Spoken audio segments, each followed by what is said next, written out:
Hello, and welcome to this episode of Frankie's Cultural Observations. Today, I'm analysing bouncers. Bouncers are the natural progression of the buzz-cut hairstyle kid that never got ID'd and off licenses because he looked like he was 37 ever since he was 12. Despite the name, bouncers rarely bounce. Instead, they stand in the same place with their hands clasped together like they're waiting for someone to take a free kick, or chatting up Instagram models with strategies from the beginner's guide to entry-level misogyny, or waiting for someone to say the wrong thing so they can hit them. Some people argue that bouncers are the pit bulls of humans, and it's not because they're aggressive.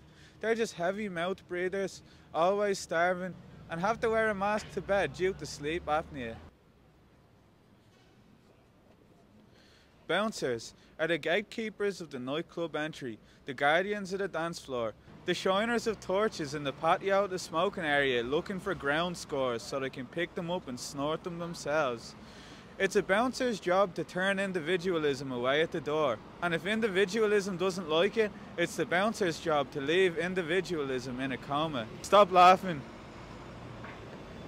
So in this way, bouncers are modern day problem solvers. And if you're the problem, bouncers will solve you with the natural remedy of their flying fists. Bouncers are almost bald. They took one look at their hair and said, "Not tonight, pal," and shaved it all off.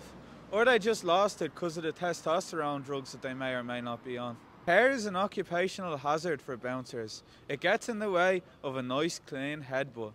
Bouncers often judge addicts in town, even though they go to the same needle exchange to inject their steroids.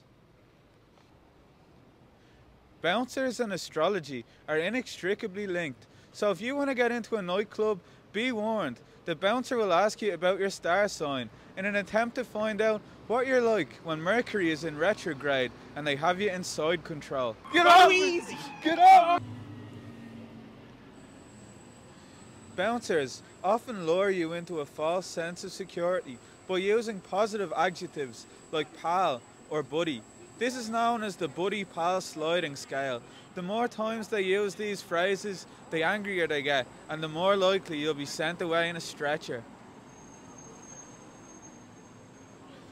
Bouncers have a coffee fetish, but they'll only reveal their kinks once you're drunk enough, at which point they'll say, "Here, you look like you need a coffee, pal. Come back in half an hour and I'll let you in." At which point they never do, because they've already come.